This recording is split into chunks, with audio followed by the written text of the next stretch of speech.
मंडळी, एखाद्या लहान मुलाने शिक्षकांना असं विचारलं की गुरुत्वाकर्षणाचा शोध कोणी लावला, तर त्याला हमखास आयझॅक न्यूटन हे उत्तर दिलं जातं.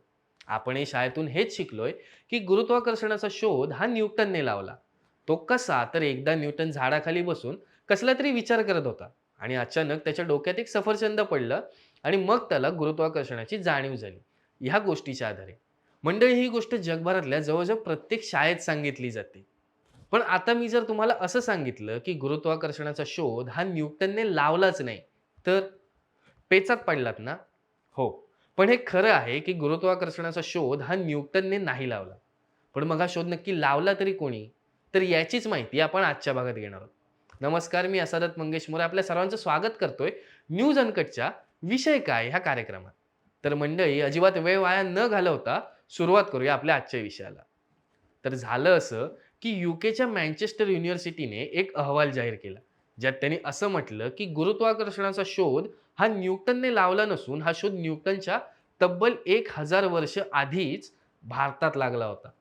आणि त्यांनी नुसतं एवढंच म्हटलं नाही, तर त्याचे पुरावेही जाहीर केले. त्यांनी असं सांगितलं, की वैशेषिक सूत्र हे पुस्तक लिहिणाऱ्या महर्षी कणाद यांनी ग्रॅव्हिटीला गुरुत्वाकर्षण या नावाने संबोधून 2ऱ्या ते 6व्या शतकाच्या मध्यान्नात हे नमूद करून ठेवलं होतं.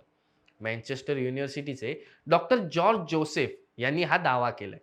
ते असं म्हणतात, की जवळपास 13व्या शतकात केरळा स्कूलमध्ये हे संशोधन अस्तित्वात होतं.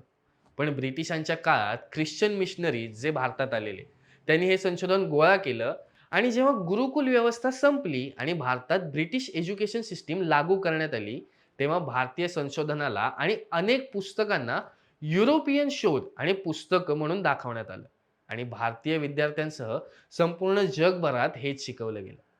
आता हे विधान करताना जोसेफ असंही म्हणाले, की 17व्या शतकाच्या अखेरीस सर आयझॅक न्यूटन आणि गॉटफ्रेड लिब्रेंटिस यांच्या पुस्तकांमध्ये गुरुत्वाकर्षण आणि आणखीन काही शोध दाखवले गेले, जे साफ चुकीचे आणि खोटे आहेत. ते असंही म्हणतात, की सर्वप्रथम केरळ स्कूलने इन्फिनिटी सिरीज ओळखली होती, जी कॅल्क्युलसच्या मूलभूत घटकांपैकी एक आहे. त्याचबरोबर केरळ स्कूलने पाय सीरीजमध्ये किती अमाउंट आहे हेही शोधून काढलं होतं आणि 9, 10 आणि नंतर 17 दशांश स्थानांवर योग्य गणना करण्यासाठी याचा वापर करायला सुरुवात केली होती. आता हे सगळे खुलासे त्यांनी प्रिस्टन युनिव्हर्सिटी प्रेसद्वारे the crest of the peacock, the non European roots of mathematics या त्यांच्या बेस्ट सेलर पुस्तकाच्या 3ऱ्या आवृत्तीसाठी अस्पष्ट भारतीय पेपर्सचा शोध घेताना केलं. जोसेफ यांनी असंही सांगितलं, की आधुनिक गणिताची सुरुवात ही सहसा युरोपियन कामगिरी म्हणून पाहिली जाते. परंतु मध्ययुगीन भारतातील 14व्या आणि 16व्या शतकातले शोध हे दुर्लक्षित झाले किंवा विसरले गेले. त्यांनी असं सांगितलं, की 17व्या शतकाच्या अखेरीस न्यूटनच्या कार्याची चमक कमी होत नाही, विशेषतः जेव्हा कॅल्क्युलसच्या अल्गोरिदमचा विचार केला जातो.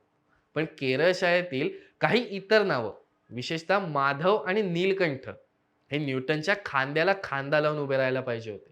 कारण त्यांनीच कॅल्क्युलसच्या इन्फिनिटी सीरीजमधले आणखीन महत्त्वपूर्ण घटक शोधले. पण केरळ शाळेच्या योगदानाची कबुली न देण्याची अनेक कारणं होती. त्यातलंच एक प्रमुख कारण म्हणजे गैर युरोपियन समाजातून उद्भवलेल्या वैज्ञानिक कल्पनांकडे केलं गेलेलं दुर्लक्ष आणि युरोपियन वसाहतवादाचा वारसा. पुढे ते असंही म्हणाले, की काही अगम्य कारणांमुळे पूर्वेकडून पश्चिमेकडे ज्ञानाचा प्रसार झाला.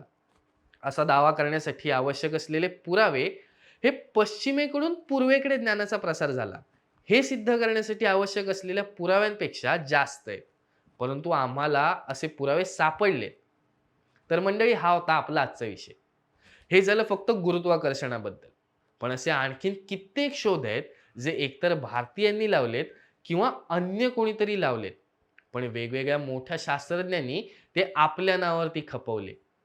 आता हे नक्की कोणते शोध आहेत आणि असे कोणते संशोधक आहेत, ज्यांनी दुसराच कोणाचे तरी शोध स्वतःच्या नावावर खपवून मोठेपणा मिळवला?